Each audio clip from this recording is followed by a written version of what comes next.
días. ¿Qué tal? ¿Cómo están? Bien, un poco nerviosa, más viendo tanta gente, pero muy bien, muy contenta. Muy contenta de ver tantas caras conocidas y, bueno, otras que no. Lo primero es agradecerles que hayan elegido participar en esta charla a la que he dado por llamar... Tengo que respirar porque el nombre me quedó realmente muy largo. 5 maneras de evitar que nuestros modelos mentales interfieran en el pensamiento sistémico. O sea, también me llevó mucho tiempo memorizarla correctamente, la charla. Para los que no me conocen, mi nombre es Belén Olier. Soy consultora en gestión del cambio en Netmind, una empresa del grupo BTS. Bajo el gran paraguas que es la gestión del cambio, también soy Agile Coach y Coach Ontológico Profesional. Y quiero empezar esta charla por el principio, básicamente contándoles por qué elegí hablar hoy de este tema.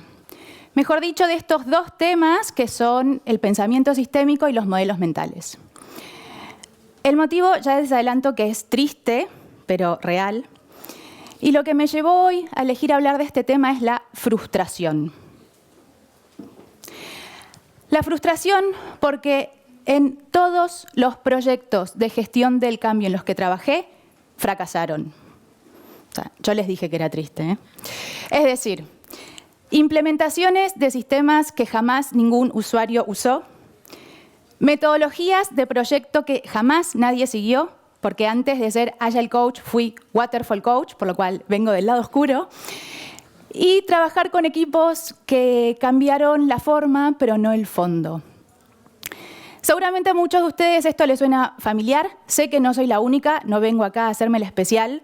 De hecho, las estadísticas dicen que el 70% de las iniciativas de cambio fracasan.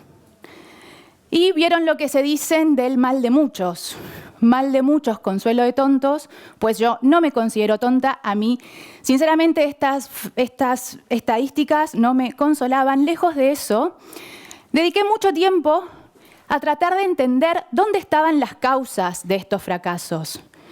Es decir, yo no entendía si lo que estaba mal en ese momento era la consultora en la que trabajaba en ese momento, no en esta.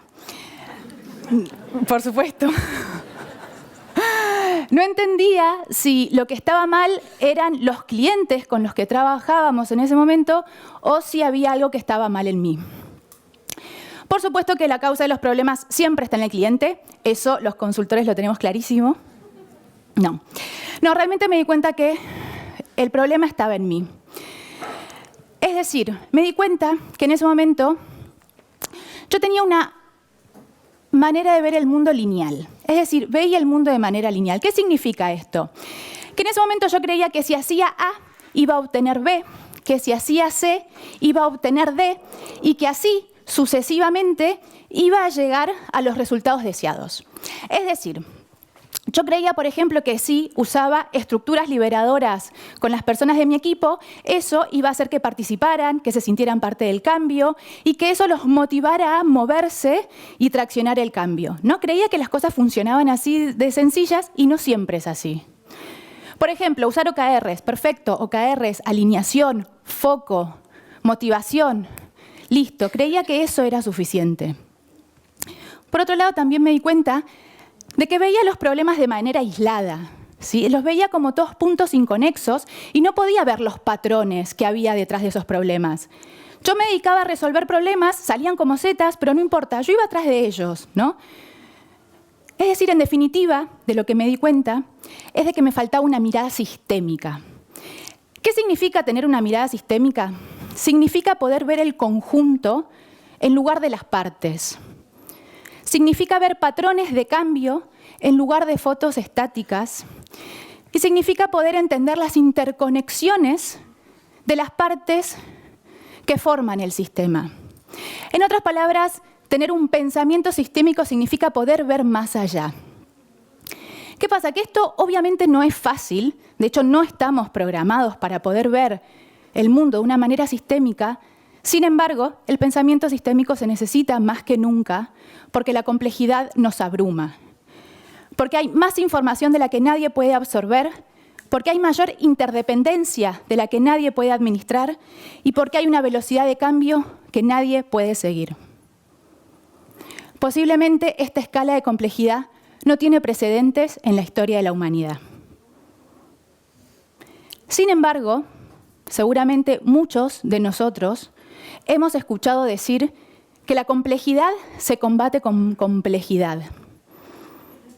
Esto es algo que Management 3.0 pregona mucho. Sin embargo, en palabras de Peter Senge, y acá no me voy a hacer cargo, esta es la antítesis del verdadero pensamiento sistémico. ¿Por qué? Porque muchas veces entendemos que combatir la complejidad con la complejidad significa pensar soluciones cada vez más exhaustivas, más detalladas, tratar de tenerlo todo planificado. Sin embargo, lo que el pensamiento sistémico nos viene a enseñar, o nos viene a decir, mejor dicho, es un concepto que se llama puntos de influencia, que lo que son esfuerzos sencillos, pero bien ubicados, que generan cambios significativos en el sistema. Ya lo decía Arquímedes, dame un punto de apoyo y moveré el mundo. Entonces, repito esto, el pensamiento sistémico nos viene a enseñar la existencia de los puntos de influencia, esfuerzos sencillos, pero bien ubicados que generan cambios significativos en el sistema. En los modelos mentales podemos encontrar un gran punto de influencia. ¿Qué son los modelos mentales? Son presuposiciones, estrategias, perspectivas, ideas fijas muy arraigadas en nosotros, que se encuentran en nuestra mente, por eso se llaman mentales, y los construimos a partir de nuestra experiencia. Por eso son modelos. De alguna manera podemos decir que los modelos mentales son la forma en la que interpretamos el mundo. Pero son mucho más que eso, porque los modelos mentales determinan nuestro modo de actuar. Es decir, que los modelos mentales son activos, modelan nuestros actos. ¿Qué pasa con los modelos mentales? Que muchas veces son tácitos. Y acá es donde se genera el problema. Porque muchas veces existen por debajo del nivel de nuestra conciencia, por lo cual no podemos revisarlos. Posiblemente muchas veces nos encontramos actuando de una manera o diciendo ciertas cosas y no sabemos por qué, o sea, no sabemos qué es lo que opera detrás de eso. Y el problema, en verdad, surge porque una empresa se estructura en torno a los modelos mentales de las personas que la dirigen. Es decir, la inercia de los modelos mentales profundamente arraigados puede sofocar los mejores intentos de cambio. Muchas veces, ideas excelentes, ideas que funcionaron, experimentos, no se llevan adelante en las organizaciones porque chocan con las profundas imágenes que tienen las personas que tendrían que liderar el cambio, apoyarlo o incluso adoptarlo, porque chocan con sus creencias acerca de cómo funciona el mundo. Cuando me di cuenta de esto, me di cuenta de que efectivamente la culpa estaba en el cliente. No, tampoco. De lo que me di cuenta es de que el pensamiento sistémico lo que nos dice es que el mundo funciona según un loop causa-efecto. Esto no es lineal, no hay causas obvias, por lo tanto buscamos soluciones obvias y fáciles porque todo además está conectado. Hay que ver los patrones de cambio, hay que ver esas conexiones para entender por qué el sistema se comporta de esa manera. Y me di cuenta también de la gran influencia que tienen los modelos mentales en las personas que tienen que cambiar. De todas maneras, no se trata de echar culpas, eso es lo primero, acá no hay culpas. No se trata de cuestionar los modelos mentales, sino de lo que se trata es de identificar nuestros modelos mentales para poder así reestructurarlos, cambiarlos, reemplazarlos por otros modelos mentales que sean posibilitadores, no limitantes.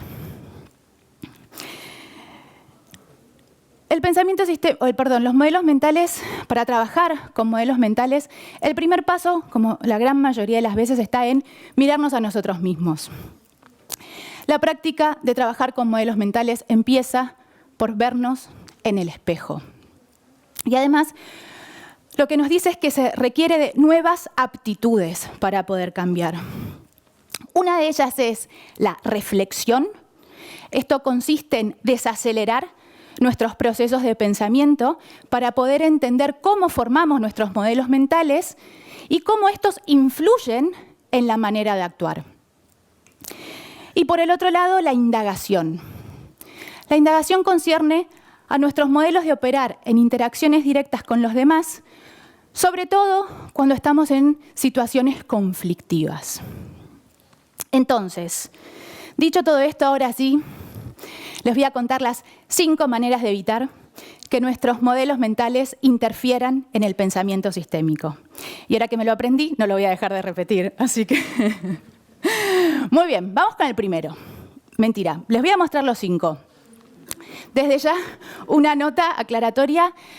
No puedo conmigo misma, es decir, soy argentina, supongo que muchos lo habrán notado, no puedo evitar usar un lenguaje difícil, ¿no? O sea, esto yo sé que este listado me quedó en difícil, ¿no? Y me han dicho mucho, baja el lenguaje, que sea más fácil. No pude. Pero voy a intentar explicarlo, sí, de una manera que estos palabras que podría parecer que no dicen nada, se entiendan, ¿no? Y bajarlo a una explicación sencilla. Vamos a ver si me sale. Lo primero es exponer la columna izquierda. ¿Qué es la columna izquierda? Es una técnica metafórica, por supuesto, pero que nos ayuda a ver cómo operan nuestros modelos mentales en ciertas situaciones. Básicamente lo que nos muestra es cómo manipulamos nuestros pensamientos y nuestros sentimientos en ciertas situaciones. Vamos a ver un poco más. Básicamente exponer la columna izquierda se trata de exponer lo que pensamos y no decimos. Y es una metáfora, la metáfora de las 2 columnas. En la columna derecha está lo que decimos y en la columna izquierda está lo que pensamos. ¿Qué es lo que pasa? En general, cuando tenemos una conversación, a la par tenemos como un subtexto, como un subtítulo, que no mencionamos. ¿Por qué no lo mencionamos? Muchas veces es porque realmente pensamos más rápido de lo que hablamos. Otras veces es porque pensamos cosas que no son relevantes para la conversación. Y muchas veces incluso no somos conscientes de los pensamientos que estamos teniendo.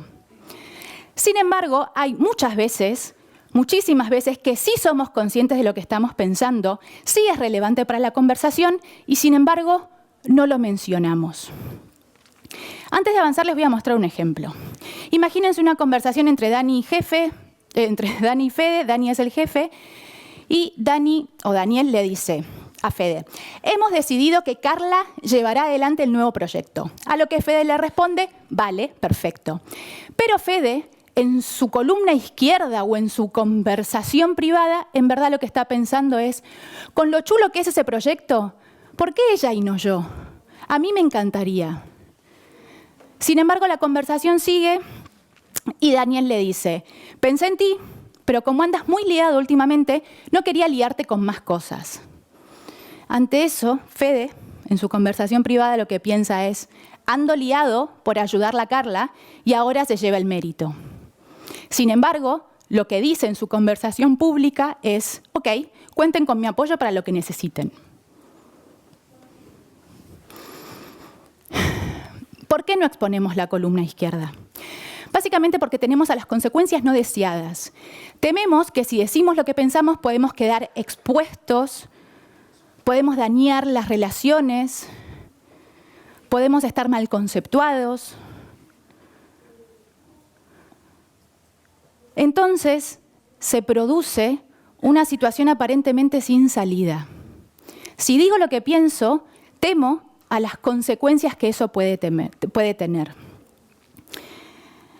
De todas maneras, para que nos quedemos tranquilos, no es que tenemos una columna izquierda, sino que ella nos tiene a nosotros. ¿Qué quiere decir? Imagínense que estamos en el supermercado y tenemos un carrito lleno de productos. De repente nos damos cuenta que nos aparecen productos que no elegimos y que no queremos. Entonces vamos y acomodamos esos productos en su lugar y cuando volvemos tenemos de vuelta el carrito del supermercado lleno de productos que no elegimos y que no queremos. Los devolvemos y así sucesivamente. Eso es nuestra columna izquierda. Ahora sí, la buena noticia es que no hay pecado de pensamiento. no hay culpa por lo que pensamos, pero sí hay responsabilidad por nuestros actos. Sí tenemos responsabilidad por decidir qué queremos hacer con esos pensamientos, si queremos exponerlos o no, para poder cambiar básicamente la situación. La primera vez que yo utilicé esta técnica, que me la apliqué, me di cuenta de que era parte de situaciones, de conversaciones que me afligían, que me preocupaban, y sin embargo no decía nada. Cuando me di cuenta de eso, también me di cuenta de que tenía una gran posibilidad de cambiar el status quo. Lo digo entre comillas porque puede parecer muy grandilocuente. Pero en verdad es eso, ¿no? Es decir, la importancia de esta técnica consiste en explorar esos pensamientos primero, reconocerlos. La parte más desafiante es aprender a expresarlos honestamente. Yo creo que acá está el gran desafío, el aprender a exponer eso, porque encierran una poderosa riqueza para cambiar el status quo. Si no, podemos parecer como la gente de esta foto, ¿no? De este cómic, que ante la pregunta de quién quiere cambios, todos levantan la mano, pero cuando preguntan quién quiere cambiar, la respuesta es otra. La segunda manera es identificar los brincos de abstracción. ¿Qué son los brincos de abstracción o de qué se trata? Se trata de identificar cuando pasamos de la observación directa a una generalización sin verificarla. Porque muchas veces la mera suposición que hacemos de algo, para nosotros, se transforma en una realidad o en una verdad. Muchas veces una verdad indiscutible incluso. ¿Qué pasa? Que pensamos muy rápido, pensamos a la velocidad de la luz y eso ya nos está bien. Los modelos mentales nos son útiles. Lo que pasa es que en el pensar tan rápido, muchas veces repetimos, porque hay cosas que no funcionaron, hay suposiciones que en algún momento fueron válidas y nos sirvieron, pero en el mundo dinámico en el que vivimos, además que formamos parte de sistemas dinámicos, muchas veces esto cambia muy rápido, por lo cual seguimos tomando decisiones basándonos en hechos o en supuestos que alguna vez fueron válidos y que funcionaron, pero puede ser que ya no nos funcionen más, porque las cosas cambiaron. Por suerte para mí o para todos, tenemos una técnica muy chula que se llama escalera de inferencias. Fue desarrollada por Chris Argyris. Chris Argyris es considerado el padre del aprendizaje organizacional. Se dedicó mucho, todos sus estudios fueron relacionados a entender el comportamiento de las personas en las organizaciones. Y él desarrolló este modelo para describir cómo es nuestro proceso de razonamiento. Sí, es decir, cómo es que saltamos de estos hechos a generalizaciones. Para eso vamos a descubrir esta escalera con un ejemplo. Es decir, el otro día me encontré pensando que mi jefe nunca tiene tiempo para mí. Y acá ya salió la víctima, ¿no? Y la latina con el drama. Bien. Mi jefe nunca tiene tiempo para mí. Claro, ¿en qué me basé para hacer esta generalización? En que me cancela las reuniones que convoco. Hasta ahí podría ser cierto. Pero vamos a ver qué nos dice o cómo se trabaja con la escalera de inferencias. Lo primero es que en general nos basamos en hechos. ¿Cuáles fueron los hechos en este caso? Mi jefe me canceló las últimas 2 reuniones que convoqué, pero otras tantas me las aceptó, naturalmente, porque yo me he juntado varias veces con mi jefe, por lo cual alguna reunión me tiene que haber aceptado, a no ser que igual me lo crucé en el pasillo. Lo siguiente es que ante estos hechos nosotros seleccionamos los hechos o los datos. Obviamente los que nos parecen relevantes, o sea, seleccionamos según nuestra conveniencia. Entonces yo seleccioné este dato, es decir, me canceló las últimas 2 reuniones que convoqué. No tengo ni idea cuántas sí me convocó porque no le presté atención.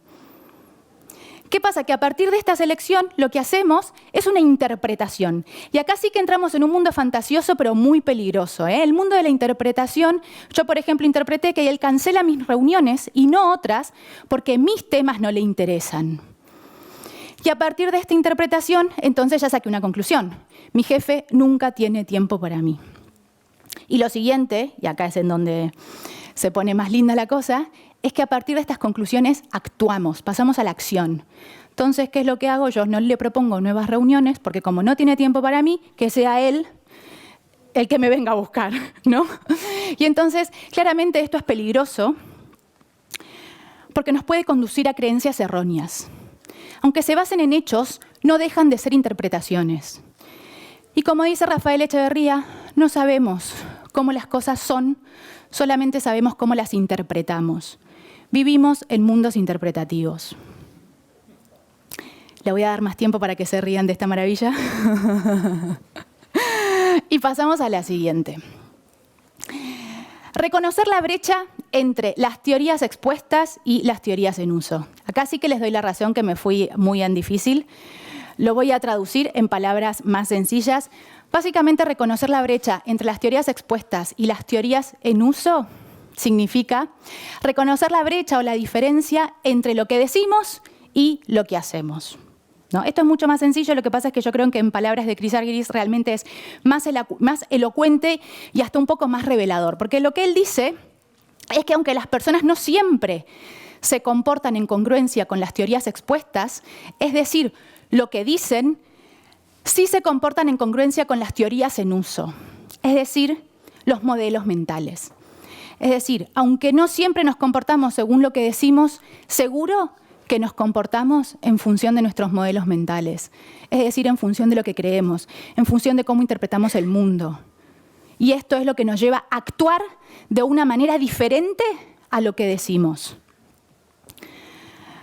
El problema no está en la brecha, sino en no decir la verdad sobre la brecha.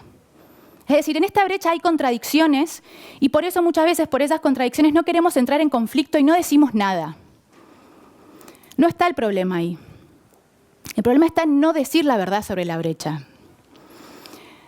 Para ejemplificar esto tengo una historia para contarles basada en hechos reales. Como está basada en hechos reales no puedo decir ni cliente ni el nombre de los personajes, pero es igualmente válida. Uno de los proyectos en los que me tocó trabajar como Agile Coach teníamos la misión de ayudar a transformar a un gran equipo, o sea, un equipo de muchas personas, que tenía un líder. Entonces yo trabajaba codo a codo con este líder para, entre los dos, definir objetivos, estrategias, actividades, qué hacer. Y él me decía que sí a todo, realmente. Todo le parecía bien, él estaba a favor de la agilidad, estaba a favor de cambiar las maneras de trabajar, incluso él quería cambiar su estilo de liderazgo. Pero en el momento de la verdad, hacía lo contrario. Es decir, yo planificaba el trabajo con él, le decía que era importante que viniera a las sesiones e intentaba por todos los medios evitar que hubiera desalineación, conflicto, justamente porque lo necesitaba de mi lado. Y en el momento de la verdad, o no aparecía a las sesiones, sabiendo que era muy importante que él esté. Si aparecía a las sesiones llegaba tarde, y si no llegaba tarde se pasaba la reunión con el ordenador contestando correos o directamente hablando con el móvil. Es decir, para mí había una brecha muy evidente entre lo que él decía y cómo se comportaba. Mientras no se reconozca la brecha, no puede haber aprendizaje, por lo tanto no puede haber cambio. Yo realmente no sé si él era consciente de esta brecha. Yo realmente no sé si él era consciente de que me decía una cosa y hacía otra. Pero lo que sí sé es que mientras no seamos conscientes de esta brecha, va a ser muy difícil que se produzcan los cambios. La siguiente manera es identificar nuestras rutinas defensivas. ¿Qué son las rutinas defensivas? Son hábitos arraigados que utilizamos para protegernos del sentimiento de amenaza que surge cuando exponemos nuestro pensamiento. Es decir, no exponer la columna izquierda es una rutina defensiva. Es decir, cuando nos sentimos amenazados por exponer lo que pensamos, generamos algún hábito, algún tipo de comportamiento para defendernos. Yo insisto con esto, yo no sé si en este ejemplo, en esta historia que les estoy contando, esta persona era consciente de la brecha. Lo que sí creo es que ese comportamiento, ese hábito que él tenía, era una rutina defensiva. Posiblemente él tenía miedo a la agilidad, ¿no? Como si la agilidad no fuese a hacer algo, pero tenía miedo posiblemente a perder el poder. Posiblemente él creía que las cosas funcionaban bien y que no era necesario cambiar, y eso también es válido, ¿eh? De vuelta, el problema está, y esto sí es un problema, es un gran problema en las organizaciones, el problema está es que nos comportamos de una manera distinta a lo que decimos y las personas eso se dan cuenta y lo saben. Entonces lo que genera es que todos nos comportemos de una manera diferente a lo que decimos. Cuando eso pasa en las organizaciones, primero se distorsiona la comunicación, ya no tiene sentido porque de alguna manera sabemos que estamos diciendo algo que no vamos a cumplir o que no vamos a hacer. Lo siguiente es que dinamitan la confianza. De alguna manera yo ya no te creo en lo que me estás diciendo. Llegó un punto en que yo no le creía a esta persona cuando me decía que iba a venir a la sesión. Y no es que me quedaba esperándolo, es decir, yo insistía en que por favor viniera, en que no llegara tarde, en que no vuelva a hacer lo que hizo. Entonces, la confianza se dinamita. Y por otro lado nos limita el desempeño a todos, a las personas y también a la empresa como sistema. Esta que les estoy contando, esta rutina defensiva del callar, así es el nombre técnico, que nos da un poco igual ahora, esto es un tipo de rutina defensiva. Hay otros tipos de rutinas defensivas. Hay una rutina defensiva que se da mucho en las organizaciones también y es cuando queremos imponer nuestro punto de vista. Pero queremos imponerlo y lo defendemos vehementemente por lo mismo. Porque tenemos miedo o nos sentimos amenazados de que se den cuenta de que tal vez no estamos muy seguros de lo que estamos diciendo, o sea, no estamos muy seguros de cómo llegamos a esas conclusiones.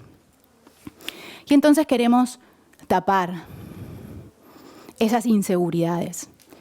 ¿Cómo las tapamos? Obstinándonos en defender lo que estamos diciendo. Creemos que el único punto de vista válido es el nuestro.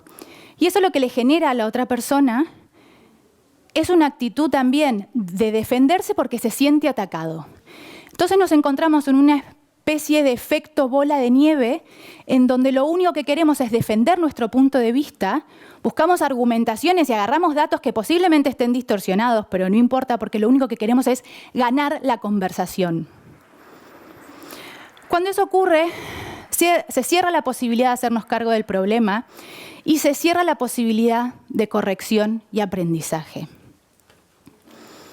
De todas maneras, hay una manera de contrarrestar esto, y es la última que quiero contarles, que es equilibrar la indagación con la persuasión. Esto significa permitir que nuestras opiniones sufran influencias ajenas para no confundir nuestros modelos mentales con la realidad. Es decir, adoptar una posición está bien, defender una posición también está bien. Pero equilibrar la indagación con la persuasión lo que nos permite es que otras personas nos hagan preguntas, indaguen en lo que estamos diciendo y podemos entonces averiguar los puntos de vista de otras personas con una actitud abierta. Esto, sin embargo, en las organizaciones cuesta mucho. ¿Por qué nos cuesta mucho? Porque culturalmente, ya desde la escuela y también en las organizaciones, estamos acostumbrados a que se premie al que tiene la respuesta correcta, al que contesta más rápido, al que siempre tiene algo para decir en una reunión, incluso al que toma decisiones rápidamente. Esto está bien visto, incluso creo que se vuelve un poco peor en cuanto vamos ascendiendo en la jerarquía de las organizaciones, porque justamente creemos que lo que se espera de nosotros es que sepamos todo, que podamos decidir rápido. Y ya nos empieza a sonar esto un poco marciano, porque es difícil creer que hoy en día, con tanta complejidad, con tanto cambio, con tanta información, sea una sola persona la que realmente tenga la capacidad de tomar decisiones correctas, exactas, en un momento determinado. Sin embargo, de alguna manera seguimos operando así. Y nos da mucho miedo también mostrar que no sabemos todo. Está mal conceptuado el quedarse en silencio en una reunión, reflexionando, pensando, incluso haciendo preguntas indagatorias, justamente para entender cuál fue el proceso de razonamiento, en qué datos te basaste para decidir eso. ¿no? Ahora que lo sabemos, en poder usar la escalera de inferencias, ¿no? Es como la indagación, la pregunta, a veces está mal vista por esto, porque sentimos que es un ataque. Justamente de esta manera lo que nos invita es a estar abiertos a exponer nuestro razonamiento, a mostrarle a los demás cómo fue nuestro proceso de razonamiento, en qué datos nos basamos, cómo llegamos a estas conclusiones, a buscar nuestros fallos, es decir, te lo cuento para que me digas, para que juntos busquemos a ver si estoy equivocado, porque seguramente lo esté, de vuelta, porque es todo muy complejo, no porque sea estúpido, sino porque estamos diciendo que el pensamiento sistémico es muy difícil de entrenar. Y de esta manera, además, intentamos comprender el razonamiento de otros. Básicamente, cuando logramos equilibrar la indagación con la persuasión, se generan resultados creativos. Y así como necesitamos el pensamiento sistémico, también necesitamos pensar de manera creativa para poder hacerle frente a esta complejidad. Muy bien. Y hasta aquí las 5 maneras que tenía preparadas para hoy para contarles sobre cómo nuestros modelos mentales interfieren en el pensamiento sistémico. Lo voy a repetir cuantas veces pueda. Por supuesto que hay más. Ya los dejo de tarea para vosotros, que sigan indagando en estos temas si les han parecido interesantes.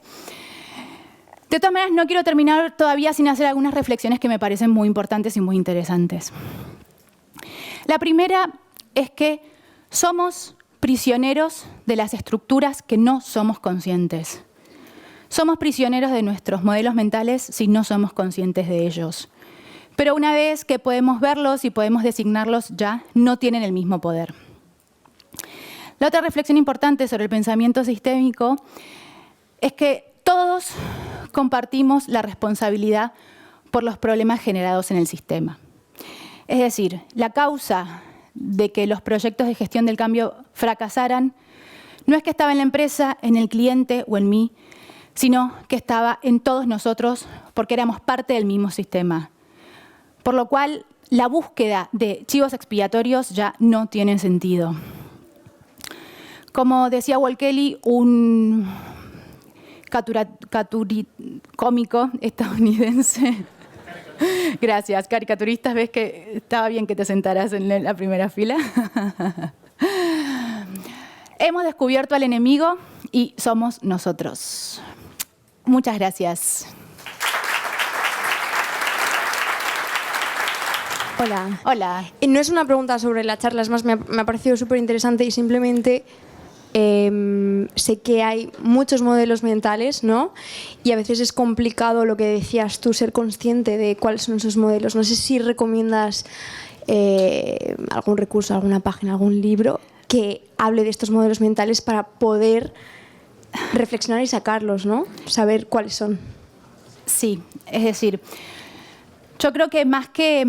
Es una opinión totalmente personal, ¿eh? Creo que más que entender tipos de modelos mentales y buscar clasificaciones, yo creo que para mí, lo que ha sido más útil, más potente, es entender un poco todas las disciplinas que enseña el coaching ontológico, ¿no? Todo lo que tiene que ver con el lenguaje. O sea, empezar por ahí. Empezar por entender qué lenguaje usamos, qué pensamientos tenemos, porque a partir de eso, a partir de entender nuestro lenguaje, vamos a empezar a entender también cómo nos abrimos o nos cerramos posibilidades, ya a partir de nuestros pensamientos. Yo creo que eso puede ser un buen punto de inicio.